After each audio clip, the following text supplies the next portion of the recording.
अल्लाह के नबी के सामने एक साहबी आते हैं, उनका नाम बशीर है, उनके बेटे का नाम नोमान है। साहबी कहते हैं अल्लाह के नबी, मैं अपने बेटे नोमान को अपनी एक जमीन देना चाहता हूँ, एक खजूरों का बाग देना चाहता हूँ। अल्लाह के नबी ने फरमाया, ऐ बशीर, क्या आपके और भी बेटे हैं? कहा कि हाँ अल्लाह के नबी, और भी बेटे हैं। आपने पूछा, क्या आपने सारे बेटों को खजूरों का बाग दिया है? नहीं नहीं, है अल्लाह के नबी, सबको तो नहीं दिया है, मैं इसी बेटे को देना चाहता हूँ। आपने फरमाया, ऐ बशीर, ये जुल्म है, ये अत्याचार है, ये नाइंसाफी है, और अगर तुम ये चाहते हो मैं इस नाइंसाफी पर मैं गवाही दे दूं, वल्लाहि ला अशहदु अला जौरिन, ऐ बशीर, मैं इस जुल्म के ऊपर गवाही नहीं दे सकता। औलाद के साथ नाइंसाफी भी जुल्म है मेरे। 5 बेटे हैं, एक बेटे को खूब नवाज रहे हो और 4 बेटों को छोड़ के बैठे हो, ये जुल्म नहीं? बहू है, 4 बहू हैं, एक बहू के 100 गुना माफ, और एक बहू से एक चीज पर हिसाब लेना, मेरी माओ ये जुल्म नहीं है, ये जुल्म है और आपको हिसाब देना। कुरान अगर एक तरफ हमें नमाज पढ़ने का हुक्म देता है, तो दूसरी तरफ हमें अपने रिश्तेदारों का, अपने माँ बाप का, अपने पड़ोसियों का हक अदा करने की भी बात करता है। मैंने आपके सामने जो आयत करीमा पढ़ी है खुतबे मसूना के बाद, ये सूरे निसा की आयत नंबर 36 है, आयत नंबर 36।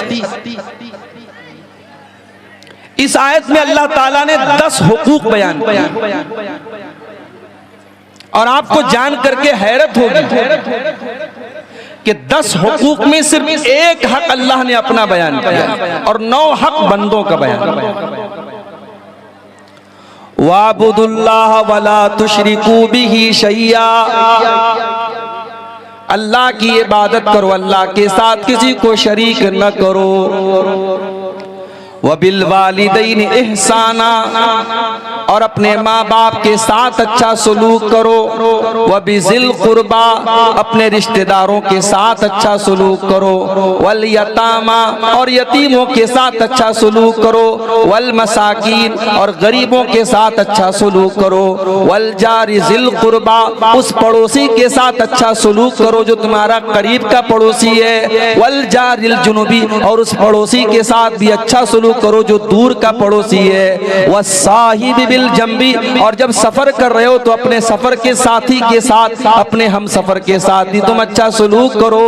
वब्निस सबील, और मुसाफिरों के साथ भी तुम अच्छा सलूक करो। वमा मलकत ऐमानुकुम, और अपने गुलामों के साथ, अपनी लौंडियों के साथ, अपने नौकर चाकरों के साथ तुम अच्छा सलूक करो। इन्नल्लाह ला युहिब्बु मन कान मुख्तालन फकूरा, अल्लाह ताला किसी घमंडी को, किसी गुरूर करने वाले को, किसी अहंकार करने वाले को पसंद नहीं करता। 10 बातें अल्लाह ने बयान, 10 बातों में 9 बातों का ताल्लुक हुकूकुल इबाद से, और पहली बात का ताल्लुक अल्लाह के हक से। इससे आप अंदाजा लगाइए कि इस्लाम में हुकूकुल इबाद की कितनी अहमियत है। हुकूकुल इबाद का मामला इतना खतरनाक है मेरे भाइयों,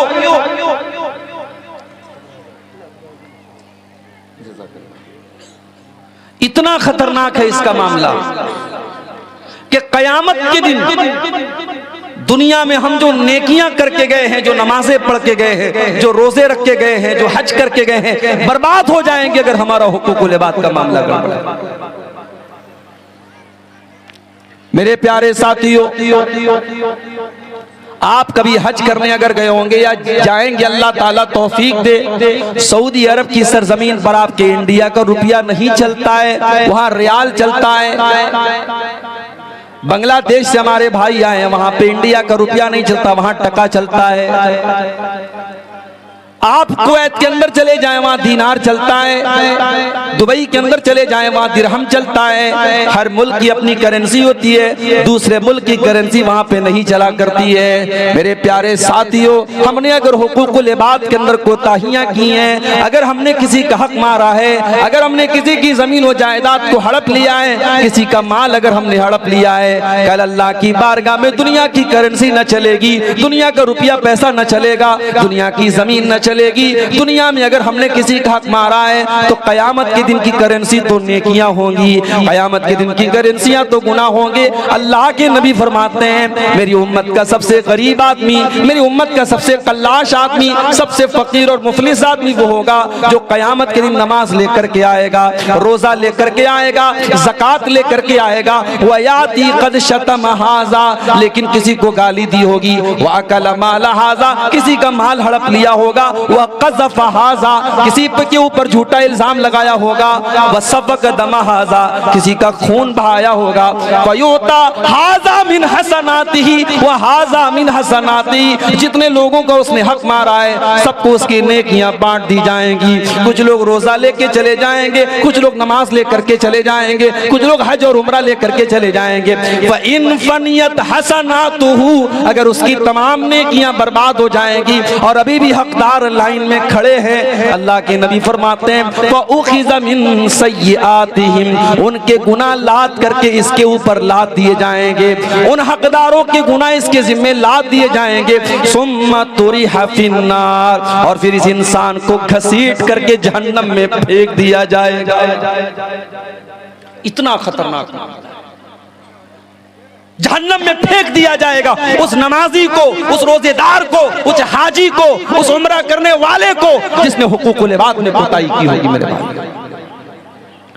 इसीलिए अल्लाह के नबी फरमाते हैं मन कानत इंदहु मज़लमतुन लिअखीही, अगर अपने मुसलमान भाई के ऊपर तुमने जुल्म किया है, ज्यादती किया है, अत्याचार किया है, अन्याय किया है, उससे दुनिया में तुम छुटकारा पालो, उसका हक दे दो, उससे जो बेईमानी तुमने की है उसको माफ करा लो। अगर तुमने नहीं माफ कराया, अल्लाह के नबी फरमाते हैं कयामत का दिन आएगा, वहां तुम रुपये के बदले रुपया न दे पाओगे, जमीन के बदले जमीन न दे पाओगे, वहां माफ करने से भी काम न चलेगा, वहां तुम्हें अपनी नेकियां देनी पड़ेगी और सामने वाले के गुनाह तुम्हारे ऊपर लाद दिए जाएंगे।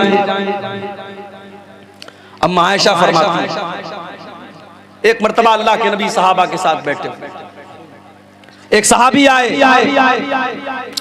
अय अल्लाह के नबी मेरे बहुत सारे गुलाम हैं और वो मेरे साथ बड़ी बदतमीजी करते हैं, बड़ी नाफरमानी करते हैं, मैं जो बात कहता हूँ वो नहीं मानते हैं। अय अल्लाह के नबी मैं उनको सजाएं देता हूँ, अय अल्लाह के नबी मैं अपने गुलामों को मारता हूँ, पीटता हूँ, सजा देता हूँ, अय अल्लाह के नबी मैं डरता हूँ कहीं मेरी सजा के ऊपर अल्लाह ताला मेरी पकड़ तो नहीं करेगा। अल्लाह के नबी फरमाते हैं मेरे साहबी, तुम्हारे गुलामों ने जितनी तुम्हारी नाफरमानी की है और तुमने जितनी सजा दी है, दोनों को अल्लाह ताला क्या नापा जाएगा, दोनों को तौला जाएगा। अगर उनकी नाफरमानी तुम्हारे गुनाह तुम्हारी सजा से ज्यादा होगी तो अल्लाह ताला तुम्हें उसके बदले में कुछ नेकियां दे देगा, अल्लाह ताला क्या तुम्हारा फायदा हो जाएगा। लेकिन उनकी नाफरमानी के मुकाबले में अगर तुम्हारी सजा ज्यादा हो जाएगी, ऐ मेरे साहबी उनकी नेकियां तुम्हारे अकाउंट में, तुम्हारी नेकियां उनके अकाउंट में डाल दी जाएंगी, तुम्हारी नेकियां उनको दे दी जाएंगी अगर तुम्हारी सजा ज्यादा हो जाएगी।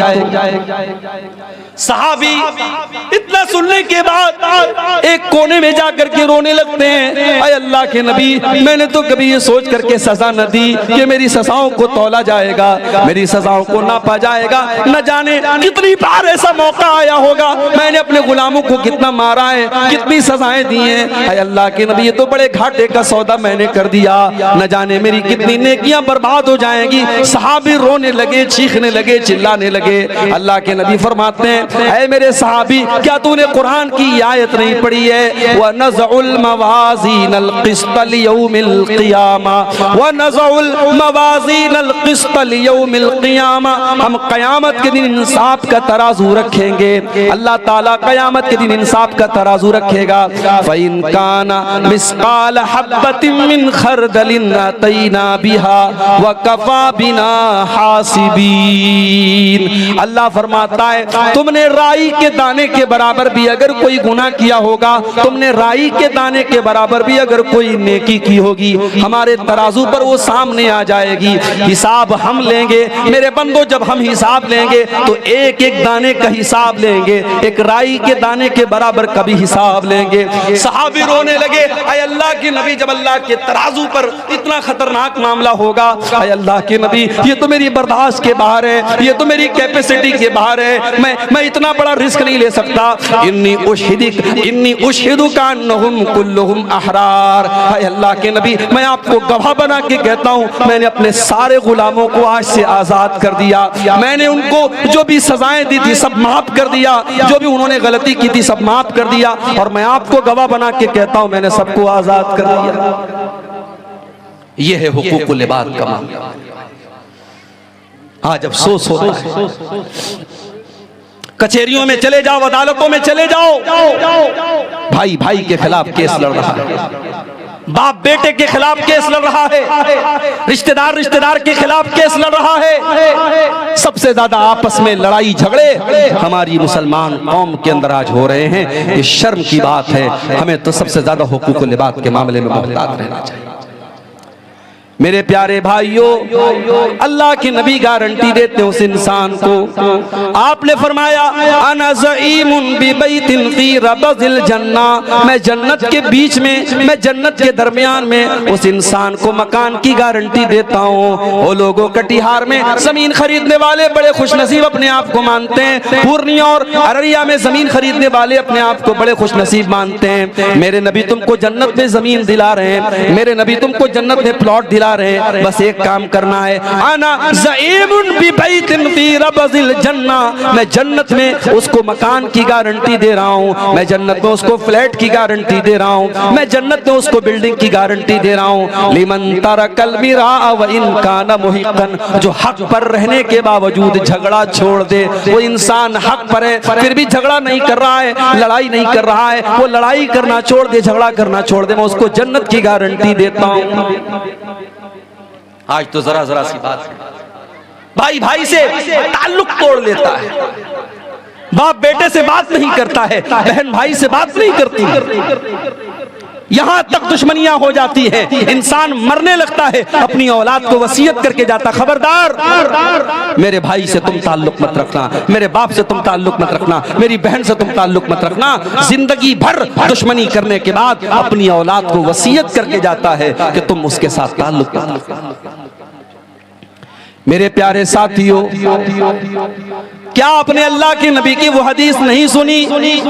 आपने फरमाया ला यहिल्लु लिमुस्लिमिन अन यहजुरा अखाहु फौqa सलास, किसी मुसलमान के लिए जायज नहीं है अपने मुसलमान भाई से 3 दिन से ज्यादा ताल्लुक तोड़ ले, 3 दिन से ज्यादा नाराज रहे, 3 दिन से ज्यादा बोलचाल बंद कर दे, किसी मुसलमान के लिए जायज नहीं है। इसीलिए हमारी शरीयत कहती है जब भी अपने मुसलमान भाई से मिला करो तो सलाम किया करो। मेरे भाइयों, ये सलाम कोई मामूली चीज तो नहीं है। दुश्मन भी आपको मिलेगा, आप कहेंगे अस्सलामु अलैकुम, आपने सलामती की दुआ कर दी। अगर आपने कह दिया व रहमतुल्लाहि व बरकातहू, आपने रहमत की दुआएं कर दी, आपने बरकत की दुआ कर दी। आपका दुश्मन है, आपसे ताल्लुक नहीं है, आपसे दुश्मनी है, लेकिन आपने जब सलाम कर दिया सारे दिल का गुबार निकल गया। आपने सामने वाले के लिए सलामती की दुआ कर दी, रहमत की दुआ कर दी, बरकत की दुआ कर दी। इसीलिए अल्लाह के नबी फरमाते हैं सलाम को बढ़ाया करो, सलाम को फैलाया करो। जब तुम सलाम को फैलाओगे तो आपस में मोहब्बत पैदा हो जाएगी और दिल से नफरत मिट जाएगी, दूरी मिट जाएगी। इसीलिए जब किसी से ताल्लुक तोड़ते हैं तो सबसे पहले सलाम कलाम लोग बंद कर देते, कहते नहीं यार उससे सलाम नहीं करेंगे, मुझसे ताल्लुक नहीं रखेंगे। शरीयत ने इसीलिए पहले सलाम करने का हुक्म दिया, जब भी आपका मुसलमान भाई मिले आप सलाम करें। और एक बात और नोट कर लो, सलाम का कोई अल्टरनेट नहीं है। मेरी छोटी छोटी बच्चियां सुबह स्कूल जाती है ना, तो कभी कभी वो देखा देखी कहती है पापा टाटा बाय बाय, तो मैं कहता हूं नहीं अल्लाह हाफिज को सलाम करो। बच्चों को ये सिखाओ मेरे भाई, good morning, good evening, good night के बजाय बच्चों को सलाम सिखाओ। बच्चों को दुआएं सिखाओ। बच्चा बाहर जा रहा है, कुफी अमानिल्लाह, उसको ये सिखाओ। सलाम का अपना एक फायदा है मेरे भाइयों, सलाम का कोई अल्टरनेटिव नहीं। सहाबे किराम के दरमियान भी इख्तिलाफात हुए, लेकिन सहाबे किराम ने दिल साफ रखा, और जब ये समझ में आ गया हाँ मेरी गलती थी, साहबा ने फौरन अपनी गलती को एक्सेप्ट कर लिया।